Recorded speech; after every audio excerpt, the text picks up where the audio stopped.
ತಾಯಿಗೆ ನಾವೇನು ರೆಸ್ಪೆಕ್ಟ್ ಕೊಡ್ತೀವೋ ಅದಕ್ಕಿಂತ ಹೆಚ್ಚಾಗಿ ರೆಸ್ಪೆಕ್ಟ್ ಕೊಡಬೇಕು. ಯಾವುದಕ್ಕೆ ಅಂತಂದ್ರೆ ನಮ್ಮ ದೇಶಕ್ಕೆ.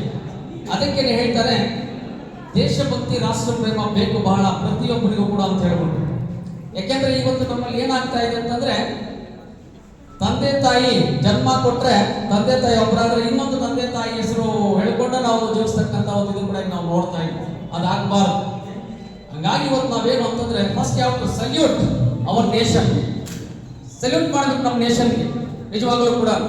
ಅದಿಲ್ಲ ಅಂತಂದ್ರೆ ಒಂದು ಕಡೆ ವಿವೇಕಾನಂದ ಹೇಳ್ತಾರೆ ಇಂಥ ಒಂದು ಸ್ವಾರ್ಥಿಗಳೆಲ್ಲ ಕೂಡ ಏನಿದ್ದಾರೆ ಅವರೆಲ್ಲ ಕೂಡ ಜೀವಂತ ಶವಗಳು ಅಂತ ಹೇಳ್ತಾರೆ. ಏನು ಸ್ವಾರ್ಥ ಯಾರಲ್ಲಿ ಇರುತ್ತೋ ಆ ಸ್ವಾರ್ಥ. ಯಾಕೆ ಅಂತಂದ್ರೆ ವೆಂಕಟೇಶ್ ಹೇಳ್ದ ಇವತ್ತು ಏನಾಗ್ಬಿಟ್ಟು ನಾನು ನನ್ನದು ಅಂತ ಹೇಳ್ಬಿಟ್ಟು ಇಲ್ಲಿ ಅದನ್ನ ನಾನು ಇನ್ನೊಂದು ರೀತಿ ಹೇಳ್ತೀನಿ. ಐ ಅನ್ನೋದು ಟ್ರಾಜಿಡಿ ಅಂತೆ. ಐ ಅನ್ನೋದು ಟ್ರಾಜಿಡಿ, ಆಮೇಲೆ ಯು ಅನ್ನೋದು ಕಾಮಿಡಿ, ವಿ ಅಂತ ನಾವೇನು ಹೇಳ್ತೀವಿ ಆ ವಿ ಅಂತಕ್ಕಂಥದ್ದು ಏನು ಅಂತಂದ್ರೆ ಒಂದು ಶ್ರೇಷ್ಠ ಅಂತ ಹೇಳ್ಬಿಟ್ಟು ಹೇಳ್ತಾರೆ. ಅಲ್ಲಿಗೆ ಐ ಅನ್ನೋದು ಇರಬಾರ್ದು, ಯು ಅನ್ನೋದು ಇರಬಾರ್ದು, ವಿ ಅಂತಕ್ಕಂಥದ್ದು ಇರಬೇಕು. ಹಂಗಾಗಿ ನಾನು ಅನ್ನೋದನ್ನು ಬಿಡಬೇಕು. ಇವತ್ತೇನಾಗ್ಬಿಟ್ಟಿದೆ ಅಂತಂದ್ರೆ ನಾನು, ನನ್ನ ಮಕ್ಕಳು, ನನ್ನ ಮನೆ ಇಷ್ಟ ಆಗ್ಬಿಟ್ಟಿದೆ. ಹಂಗಾಗಿ ಏನಾಗ್ತಾ ಇದೆ ಅಂತಂದ್ರೆ ಎಲ್ಲೋ ಒಂದು ಕಡೆ ನಾವು ದ್ರೋಹ ಬಗೀತಾ ಇದ್ದೀವಿ. ಎಲ್ಲಿ ಅಂತಂದ್ರೆ ಈ ಒಂದು ನಾವೇನು ಜನ್ಮ ಪಡಿತೀವಿ ಇಲ್ಲಿನ ಪಂಚಭೂತಗಳಲ್ಲಿ ನಾವು ಕಣ್ ತೆರಿತೀವಿ, ಮತ್ತೆ ಪಂಚಭೂತಗಳಲ್ಲಿ ಕಣ್ಣು ಮುಚ್ಚಬೇಕಾದ್ರೆ ಮಧ್ಯದಲ್ಲಿ ನಾವು ತಾರತಮ್ಯವನ್ನು ನಾವು ತೋರ್ತಾ ಇದ್ದೀವಿ. ಇದಾಗಬಾರದು. ನಾನು ಭಾರತೀಯ, ನಾನು ಭಾರತೀಯನೇ. ಸದಾ ನಮ್ಮ ಜೀವನ ಅಥವಾ ಏನ್ ನಮ್ಮ ಪ್ರಾಣ ಇರ್ತಕ್ಕಂಥದ್ದು ಯಾವುದಕ್ಕೆ ದೇಶಕ್ಕೆ. ಇವತ್ತು ಆ ರೀತಿ ನೋಡಿದಾಗ ಯಾವ ಟು ಸಲ್ಯೂಟ್ ಅವರ ಏನು ಅಂತಂದ್ರೆ ಜೈ ಜವಾನ್ ಜೈ ಕಿಸಾನ್. ಮೇಡಮ್ ಅವ್ರು ಹೇಳಿದ್ರಲ್ಲ ಜೈ ಜವಾನ್ ಜೈ ಕಿಸಾನ್. ಇವತ್ತು ನೀವು ಇಲ್ಲಿ ಪ್ರೋಗ್ರಾಮ್ ಅಂದ ತಕ್ಷಣ ಹೊಟ್ಟೆ ತುಂಬ ತಿನ್ಬೇಕಂತ ಪಾತ್ರೆ ತಂದಿಟ್ಟಿದ್ದೀರಿ. ಅದು ಯಾರು ಕೊಟ್ಟಿದ್ದು ನಮಗೆ? ಕಿಸಾನ್. ಮತ್ತೆ ಇವತ್ತು ವಂಡರ್ಫುಲ್ ಆಗಿ ಕಲರ್ಫುಲ್ ಆಗಿ ಸಖತ್ತಾಗಿ ಡೆಕೋರೇಟ್ ಮಾಡಿದ್ದೀರಿ. ನೀವು ಕಲರ್ಫುಲ್ ಆಗಿ ಬಂದಿದ್ದೀರಿ. ನಾನು ಬೈಕ್ ಹಿಡಿದು ನಿಮ್ಮನ್ನು ಬೈತೀನಿ, ಮಾತಾಡ್ತಾ ಇದ್ದೀನಿ. 5-6 ಜನ ನಮ್ಮ ಟೀಚರ್ಸ್ ಮಾತಾಡಿದ್ರು. ಈ ಸ್ವಾತಂತ್ರ್ಯ ಯಾರಿಂದ? ಗನ್ನಿಡ್ದಲ್ಲಿ ಕಾಯ್ತಾ ಇರ್ತಕ್ಕಂಥ ಒಬ್ಬ ಜವಾನ್. ಆ ಜವಾನಿಂದ ಫಸ್ಟ್ ನಾವು ದೇವ್ರ ಕೈ ಮುಗಿಬೇಕಾದ್ರೆ ಇವರಿಬ್ಬರು ದೇವರ ಜೊತೆಗೆ ನಾವು ಕೈ ಮುಗಿಬೇಕು. ಯಾರಿಗೆ ಅಂತಂದ್ರೆ ಜವಾನ್ಗೆ ಮತ್ತು ಕಿಸಾನ್ಗೆ. ಯಾಕೆಂದ್ರೆ ನಮ್ಮ ಹೊಟ್ಟೆ ತುಂಬಿಸ್ತಕ್ಕಂಥ ಒಂದು ಕಿಸಾನ್, ನಮ್ಮನ್ನು ಕಾಪಾಡತಕ್ಕಂಥ ಒಂದು ಜವಾನ್. ಅದನ್ನು ಕೂಡ ಮೇಡಮ್ ಅವರು ಬಹಳ ಚೆನ್ನಾಗಿ ಹೇಳಿದ್ರು. ನಾನು ನಾನೇನಂತಂದ್ರೆ ವೈಯಕ್ತಿಕವಾಗಿ ಮೇಡಮ್ ಅವರಿಗೆ ನಾನು ಒಂದು ರೀತಿ ಧನ್ಯವಾದಗಳನ್ನು ಹೇಳ್ತೀನಿ. ಯಾಕಂದ್ರೆ ಇಂಥ ಟೈಮಲ್ಲಿ ಇಂಥ ಒಂದು ಹಾಡು ಬೇಕು ನಮಗೀಗ. ಇವತ್ತೇನು ಗೊತ್ತಾ, ಇವತ್ತಿನ ಆಧುನಿಕ ಜಗತ್ತಲ್ಲಿ ಜೀವನ ಹೆಂಗೋ ನಡೆಯುತ್ತದೆ. ಈಗ ಕಲೆ ಅಂತಕ್ಕಂಥದ್ದು ನಿಮ್ಮಲ್ಲಿ ಇದ್ದು ಬಿಟ್ರೆ ಜೀವನ ನಡೆದೋಗುತ್ತದೆ. ಇವತ್ತು ನೀವು ಡಿಗ್ರಿ ಮಾಡ್ತಾ ಇದ್ದೀರಿ, ಅದು BA ಆಗ್ಬೋದು, BCom ಆಗ್ಬೋದು, BB ಆಗ್ಬೋದು, BC ಆಗ್ಬೋದು, BSW ಆಗ್ಬೋದು, ಇನ್ನೊಂದು MPನ CAನ MCom ಇಲ್ಲ MSc MA ಯಾವುದೇ ಆಗ್ಬೋದು. ನಿಮಗೆ ಸರ್ಟಿಫಿಕೇಟ್ ಓನ್ಲಿ. ಆದ್ರೆ ಇವತ್ತು ಜೀವನ ನಡೆಸಲಿಕ್ಕೆ ಸರ್ಟಿಫಿಕೇಟ್ ಕೈಯಲ್ಲಿ ಇಟ್ಕೊಂಡು ನಿಮ್ಗೆ ಸಾಕಷ್ಟು ಆಪರ್ಚುನಿಟೀಸ್ ಇದೆ. ಬಟ್ ಆ ಆಪರ್ಚುನಿಟೀಸ್ ಅನ್ನು ಹಿಡ್ಕೊಂಡು ಹೋಗ್ಬೇಕು ಅಂತಂದ್ರೆ ಆ ಒಂದು ದಾರಿನ ಹುಡುಕೋಬೇಕು. ಆ ದಾರಿಯನ್ನು ಹುಡುಕೋಬೇಕು ಅಂತಂದ್ರೆ ಇಲ್ಲಿ ನಮ್ಮಂತವ್ರು ಹೇಳ್ತಕ್ಕಂಥ ಸ್ವಲ್ಪ ತಲೆಯಲ್ಲಿ ಇಟ್ಕೋಬೇಕು. ಇಲ್ಲ ಅಂತಂದ್ರೆ ಕೆಲವು ಇಲ್ಲಿ ಕಂಪನಿಗಳು ಮಾಡ್ತಾವಲ್ಲ, ಆ ರೀತಿ ಮಾಡಿದ್ರೆ ಖಂಡಿತವಾಗ್ಲೂ ಕೂಡ ಆಗೋದಿಲ್ಲ. ಕೇಳ್ಕೊಳ್ಳಿ ನೀವು, ನಾವು ಏನ್ ಹೇಳ್ತೀವಿ ನಿಮ್ಗೆ. ಈಗ ಸುಮ್ಮನೆ ನಾನು ಪದೇ ಹೇಳ್ತಾ ಇರ್ತೀನಿ, ನಾವೆಲ್ಲ ಇಂಜಿನಿಯರಿಂಗ್ ಸೇರ್ಬೇಕು ನಿಮ್ಗಾಗಿ ಅಂತಂದ್ರೆ ಸುಮ್ಮನೆ ಮಂದಿ ನಾವು ಕೂತ್ಕೊಳ್ಳೋದಲ್ಲ. ನೀವು ಅನ್ಕೋಬಹುದು ನಾವು ಕರೆದಿದ್ದೀವಿ ಸಾರೋರು ಕೂಡ ನಮ್ಮ ಜೊತೆಲಿ ಎಂಜಾಯ್ ಮಾಡ್ಕೊಂಡು. ನೋ. ಬಟ್ ಏನೋ ನಾವು ಯಾವುದರ ಜಾಡಿನ ನಾವೆಲ್ಲರೂ ಕೂಡ ಇಲ್ಲಿ ಕೂತಿದ್ದೀವೋ ಆ ಕೂತಿರ್ತಕ್ಕಂಥ ಒಂದು ನಮ್ಮ ಇದನ್ನ ನಿಮ್ಮ ಹತ್ರ ಹಂಚ್ಕೊಂಡಾಗ ನೀವೇನು ಅಂತಂದ್ರೆ ನೀವು ಕೂಡ ಏನು ಅಂದ್ರೆ ಈ ತರ ತಲುಪಲಿ ಇಂಥ ವೇದಿಕೆಗಳು ಅಂತ ಹೇಳ್ಬಿಟ್ಟು ಆ ಆಸೆಯಿಂದ ನಾವು ಇಲ್ಲಿ ಮುಂದೆ ಬರ್ತೀವಿ. 4 ಮಾತುಗಳು ನಿಮ್ಗೆ ಹೇಳ್ತೀವಿ. ಅದು ಬಿಟ್ಟರೆ ಇಲ್ಲಿ ಸುಮ್ಮನೆ ನೀವೇನೋ ಒಂದು ಕೇಕ್ ಕಟ್ ಮಾಡ್ತೀರಿ, ಏನೋ ನಾವು ಇಲ್ಲಿ ಮೇಲೆ ಒಂದು ಕೇಕೋ ಇನ್ನೊಂದು ಸ್ವೀಟೋ ಒಂದು ತಿಂಡಿ ಕೊಡ್ತೀರಂತಲ್ಲ. ತಿಳ್ಕೊಳ್ಳಿ, ನಾವು ಯಾಕೆ ಕೆಲವೆಲ್ಲ ಕೂಡ ಹಿತವಚನಗಳು ನಿಮ್ಮ ಮುಂದೆ ನಾವು ಶೇರ್ ಮಾಡ್ಕೊಳ್ತೀವಿ ಅಂತಂದ್ರೆ ನಮ್ಮ ವಿದ್ಯಾರ್ಥಿಗಳು ಕೂಡ ಮುಂದೊಂದು ದಿನ ಏನು ಅಂತಂದ್ರೆ ಇಂಥ ವೇದಿಕೆಗಳ ಮೇಲೆ ಕೂತ್ಕೋಬೇಕು ಅನ್ನೋದಕ್ಕೋಸ್ಕರನೇ ಅದನ್ನು ಫಾಲೋ ಮಾಡಿ ದಯವಿಟ್ಟು. ಆಮೇಲೆ ಉಳಿದಂತೆ ಏನು ನಿಮ್ಮ ಸೀನಿಯರ್ಸ್ ಏನಿಗೆ ಸೆಕೆಂಡ್ ಇಯರ್ಸ್, ಫೈನಲ್ ಇಯರ್ಸ್, ನಿಮಗೆ ಫಸ್ಟ್ ಇಯರ್ಸ್ ಏನಿದು ಕಾರ್ಯಕ್ರಮ ಹಮ್ಮಿಕೊಂಡಿದ್ದಾರೆ ಅವರನ್ನ ಯಾರು ಒಳ್ಳೆಯವ್ರಿದ್ದಾರೆ ಅವ್ರನ್ನ ರೋಲ್ ಮಾಡಲ್ಲ ಅಂತ ತಗೊಳ್ಳಿ. ನೀವು ಕರೆಕ್ಟಾಗಿ ಅವ್ರನ್ನ ಫಾಲೋ ಮಾಡಿ.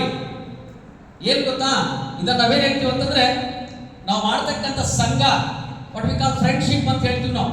ಆ ಫ್ರೆಂಡ್ಶಿಪ್ ಕರೆಕ್ಟ್ ಆಗಿರಲಿ. ಕೆಲವು ಫ್ರೆಂಡ್ಶಿಪ್ ಇವತ್ತು ಏನಿದೆ ನಿಮ್ಮಲ್ಲಿ ಜೋಬಲ್ಲಿ ಇರೋವರು ಕೂಡ ಜೋಬಲ್ಲಿ ಫ್ರೆಂಡ್ ಆಗಿರ್ತಾನೆ. ಜೋಬಲ್ಲಿ ಖಾಲಿ ಆಯ್ತು ಅಂತಂದ್ರೆ ಸರಿ ಯಾರೇ ಬಾಜು ಅಂತ ಹೇಳ್ತಾರೆ. ಯಾರೋ ಏನು ಜೋಬ್ ತುಂಬಾ ಇರಲಿ ಖಾಲಿ ಇರಲಿ, ಆರೆ ಬೇರೆ ಪಾಸ್ ಅನ್ನು ಇಟ್ಕೊಳ್ಳಿ, ಬಾರೋಣ ಹತ್ರ ಇಟ್ಕೊಳ್ಳಿ. ಖಾಲಿ ಆದ್ಮೇಲೆ ಯಾರೇ ಅನ್ನೋದು ಬೇಡ ದಯವಿಟ್ಟು. ಜೊತೆಗೆ ನಿಮ್ಮಲ್ಲಿ ಎಷ್ಟೇ ಇದ್ರೂ ಕೂಡ ಜಸ್ಟ್ ಬಗ್ಗಿನಿಡ್ತಕ್ಕಂಥ ಸಂಸ್ಕಾರ. ವೆಂಕಟೇಶ್ ಅವರು ಹೇಳಿದ್ರಲ್ಲ, ಸಂಸ್ಕಾರ ಬೇಕು ನಿಮಗೆಲ್ಲ ಕೂಡ, ಏನೆಲ್ಲ ಇದ್ರೂ ಕೂಡ ಸಂಸ್ಕಾರ.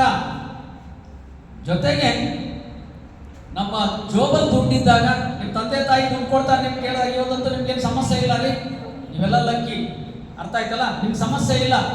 ಬಟ್ ಸಮಸ್ಯೆ ಇಲ್ಲ ಅಂತ ಹೇಳ್ಬಿಟ್ಟು ನೀವೇನು ಅಂತಂದ್ರೆ ನಾನು ಏನು ಮಾಡಿದ್ರು ನಡೆಯುತ್ತೆ ಅಂತ ಸಮಸ್ಯೆ ತಂದ್ಕೊಳಕ್ ಹೋಗ್ಬೇಡಿ. ಅನುಕೂಲನ ಇನ್ನೊಂದು ಪ್ರತಿಕೂಲವನ್ನಾಗಿ ಮಾಡ್ಕೊಂಡು ನೀವೇನು ಅಂತಂದ್ರೆ ಅದನ್ನ ಇನ್ನೂ ನಿಮ್ಮ ದಾರಿಯನ್ನ ಸುಗಮ ಮಾಡ್ಕೊಳ್ಳಿಕ್ಕೆ ನೀವು ನೋಡ್ಕೊಳ್ಳಿ ದಯವಿಟ್ಟು ಹೇಳ್ತಾ ಇದ್ದೀನಿ. ಅದಕ್ಕೆ ನೆನ್ಪಿಟ್ಕೊಳ್ಳಿ ವಿದ್ಯಾರ್ಥಿಗಳಿಗೆ, ಬಹಳ ಇಂಪಾರ್ಟೆಂಟು. ಇವತ್ತು ಯೂತ್ಸು ದಾರಿ ತಪ್ಪಲಿಕ್ಕೆ ಸಾಕಷ್ಟು ದಾರಿಗಳಿದೆ, ಮತ್ತೆ ಒಳ್ಳೆ ನಿಮ್ಮ ಭವಿಷ್ಯತನ್ನು ರೂಪಿಸ್ಕೊಳ್ಳೋಕ್ಕೂ ಸಾಕಷ್ಟು ದಾರಿಗಳಿದೆ. ಅದಕ್ಕೆ ನೀವೇನು ಅಂತಂದ್ರೆ what to do, what not to do ಅನ್ನೋದನ್ನ ಇವತ್ತು ಬಹಳ ಇಂಪಾರ್ಟೆಂಟು. ಯಾವುದು ಮಾಡಬೇಕು, ಯಾವುದು ಮಾಡಬಾರ್ದು ಕಡೆ ನಿಮ್ ಗಮನನೇ ಹೋಗಬಾರ್ದು. ಮಾಡಬೇಕಾಗಿರೋದ್ ಕಡೆ ನಿಮಗೆ 24/7 ಏನಿದೆ, ಆ 24/7 ಕಡೆ ನಿಮ್ಮ ಗಮನ ಇರಲಿ.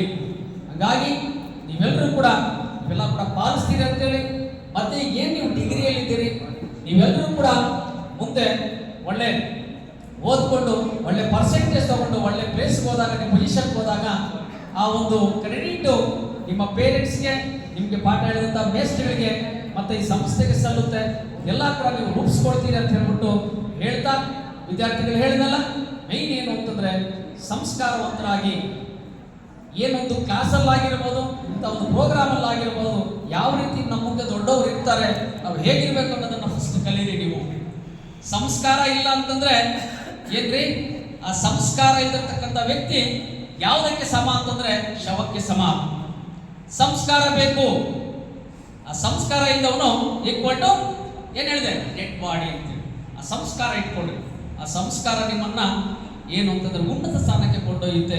ಸಂಸ್ಕಾರ ಇರ್ತಕ್ಕಂಥದ್ದು ಅದಿಲ್ಲ ಅಂತಂದ್ರೆ ಹೇಳಿದ್ನಲ್ಲ, ಅದನ್ನೇ ವಿವೇಕಾನಂದ ಯೂತ್ಸ್ಗೆ ಸಾಕಷ್ಟು ಕಿವಿ ಮಾತುಗಳನ್ನು ಹೇಳಿದ್ದಾರೆ, ಸ್ವಾಮಿ ವಿವೇಕಾನಂದ. ಆದ್ರೆ ಅವೆಲ್ಲ ಕೂಡ ನೀವು ಮೊಬೈಲಲ್ಲಿ ನೀವು ಗೂಗಲ್ ಹೋಗಿ ಅವೆಲ್ಲ ತೆಗೆದು ನೋಡಿದ್ರೆ ನಿಮಗೆ ನೀವು ಬುದ್ಧಿವಂತರಾಗ್ತೀರಿ, ಸಂಸ್ಕಾರವಂತರ ಅದು ನೋಡಲ್ವಲ್ಲ ನೀವು. ನಿಮ್ಮ ಮೊಬೈಲಲ್ಲಿ, ನಿಮ್ಮ ಗೂಗಲಲ್ಲಿ ಯಾರು 10% ನೋಡಲ್ಲ, ನಾನು ಚಾಲೆಂಜ್ ಮಾಡ್ತೀನಿ ಅಂತ ಅವನು.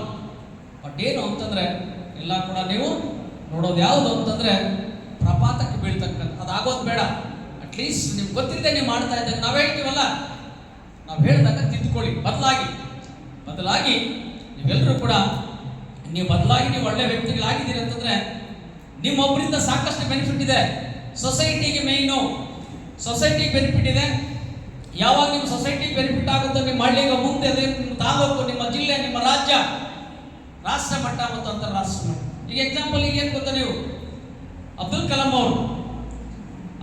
ಅವರು ತಗೊಳ್ಳಿ ಎಕ್ಸಾಂಪಲ್, ಅಂತವ್ರು ತಗೊಳ್ಳಿ ನೀವು.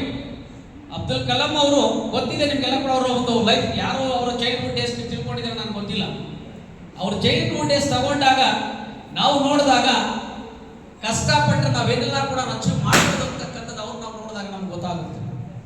ಅವ್ರು ಫಸ್ಟ್ ಅವ್ರ ಚೈಲ್ಡ್ಹುಡ್ ಡೇಸ್ ಹೇಗಿತ್ತು, ಆ ಚೈಲ್ಡ್ಹುಡ್ ಡೇಸಿನೆಲ್ಲ ಕೂಡ ಅವರು ಮೆಟ್ಟಿ ಮೇಲೆ ಬಂದಾಗ ಏನಾದ್ರು ಅಂತಂದ್ರೆ ಒಬ್ಬ ವರ್ಲ್ಡ್ ಫೇಮಸ್ ಸೈಂಟಿಸ್ಟ್ ಆದ್ರು, ಮತ್ತೆ ರಾಷ್ಟ್ರಪತಿ ಆದ್ರು. ಅವ್ರು ಏನು ಅಂತಂದ್ರೆ ಈಗ ಪರ್ಮನೆಂಟ್ ಆಗ್ಬಿಟ್ರೆ ನಮ್ಮ ಭಾರತ ದೇಶನೆಲ್ಲ, ನಮ್ಮ ಏಷ್ಯಾ ಕಾಂಟಿನೆಂಟ್ ಎಲ್ಲ ವರ್ಲ್ಡ್ ಅಲ್ಲಿ permanent for ever and ever. ಯಾರು? ಅಬ್ದುಲ್ ಕಲಾಂ. ನಾವು ಆ ಮಟ್ಟಕ್ಕೆ ಹೋಗಕ್ಕಾಗಲ್ಲ ಅನ್ಕೊಳ್ಳಿ, ಬಟ್ ಸಂಹೌ ನಾವು ನಮ್ಮ ಲೋಕಲ್ ನಮ್ಮನ್ನು ಗುರುಸ್ಕೊಳ್ಳೋ ಮಟ್ಟಕ್ಕೆ ತಲುಪಿದ್ರು ಕೂಡ ನಿಮ್ಮ ತಂದೆ ತಾಯಿಗೆ ಸಾರ್ಥಕ ಆಗುತ್ತೆ. ಅವ್ರು ಜನ್ಮ ಕೊಟ್ಟು ನಿಮ್ಮನ್ನು ಹೊರಗಾಕಿ ಇಲ್ಲಿವರೆಗೂ ಕಳಿಸಿ ನೀವೆಲ್ಲ ಕೂಡ ಅವ್ರಿಗೆ ಹೆಸರು ತರೋ ರೀತಿ ಮಾಡಿದಿರಂತಂದ್ರೆ ಅವ್ರ ಜನ್ಮ ಸಾರ್ಥಕಾರಿ. ನೆನ್ಪಿಟ್ಕೊಳ್ಳಿ ನೀವು. ಇವತ್ತು ನಾನು ಅಧ್ಯಕ್ಷ ಸ್ಥಾನ ಕೊಟ್ಟು ಕೂರಿಸಿದ್ದೀನಿ, ಇಲ್ಲಿ ವೆಲ್ಕಮ್ ಮಾಡಿದಾಗ ಚಪ್ಪಾಳೆ ಹೊಡಿತೀರಿ, ವೋಟ್ ಆಫ್ ಥ್ಯಾಂಕ್ಸ್ ಹೇಳಿದಾಗ ಚಪ್ಪಾಳೆ ಮಾಡ್ತಾರೆ. ಚಪ್ಪಾಳೆ ಇದೆಲ್ಲ ಕೂಡ ನನಗಲ್ಲ, ನನ್ನ ಇಲ್ಲಿ ಕೂರಿಸಿದ್ರಲ್ಲ, ನನ್ನ ತಂದೆ ತಾಯಿಗೆ ಸಲ್ಲುತ್ತೆ ಅದು. ನನ್ನ ಮಕ್ಕಳೇನಾದ್ರು ಅಚೀವ್ ಮಾಡಿದಾಗ ಅವ್ರು ಚಪ್ಪಾಳೆ ಹೊಡೆದ್ರೆ ನನಗೆ ಸಲ್ಲುತ್ತೆ ಅದು. ಈಗ ಇದೆಲ್ಲ ನನಗೆ ಸಲ್ಲೋದಿಲ್ಲ, ನಮ್ಮ ತಂದೆ ತಾಯಿಗೆ ಸಲ್ಲುತ್ತೆ. ಯಾಕಂದ್ರೆ ಅವರಿಂದ ನಾನು ಇಲ್ಲಿ ಕೂತಿದ್ದೀನಿ ಇಲ್ಲಿ. ಫಸ್ಟ್ ನೀವು ಅದನ್ನ ಮೈಂಡಲ್ಲಿ ಇಟ್ಕೊಳ್ಳಿ. ನನ್ನ ಮಕ್ಕಳೇನಾದ್ರು ಅಚೀವ್ ಮಾಡ್ಬಿಟ್ಟು ಅವ್ರು ಚಪ್ಪಾಳೆ ಸಿಕ್ಕಿದಾಗ ಆ ಕ್ರೆಡಿಟ್ ನನಗೆ ಬರುತ್ತೆ. ಈಗ ಈ ಕ್ರೆಡಿಟ್ ಅಲ್ಲ ಯಾರು? ನನ್ನ ತಂದೆ ತಾಯಿ. ನನಗಂತೂ ಈಗ ನಾನು ಕೂತ್ಕೊಂಡಿರ್ಬೋದು, ಅವರಿಂದ ನಾನು ಇಲ್ಲಿ ಕೂತಿದ್ದೀನಿ. ನೀವು ಚಪ್ಪಾಳೆ ನಂಗೆ ಹೊಡಿತೀರಿ, ಬಟ್ ನಾನೇನು ಅಂತಂದ್ರೆ ನಮಸ್ಕಾರ ಹಾಕೊಂತೀನಿ. ನಿಮ್ಮಿಂದ ನಾನು ಇವತ್ತು ಇಷ್ಟು ಗೌರವ ನನಗೆ ಸಿಗ್ತಾ ಇದೆ ಅಂತೇಳಿ ಇದೆಲ್ಲ ಕೂಡ ನಿಮಗೆ ಸಮರ್ಪಣೆ ಅಂತ ನಾನು ಹೇಳ್ತೀನಿ. ನಾನು ಇದು ನಿಮಗೆ ಹೇಳ್ತಾ ಇದ್ದೀನಿ. ನೀವು ಕೂಡ ಮುಂದೊಂದಿನ ಇದು ನಿಮ್ಮ ತಲೆಯಲ್ಲಿ ಯಾವಾಗಲೂ ಕೂಡ.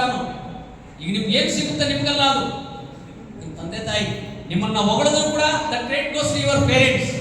ನಿಮ್ಮನ್ನ ಬೈತಾ ಇದ್ದೀನಿ, ಅದು ಕೂಡ ಯಾರಿಗೆ ಅಂತಂದ್ರೆ ಪೇರೆಂಟ್ಸ್ಗೆ. ದಯವಿಟ್ಟು ಒಳ್ಳೆಯದನ್ನು ಕಲೀರಿ, ಒಳ್ಳೆ ಭವಿಷ್ಯತ್ತು ರೂಪಿಸ್ಕೊಳ್ಳಿ.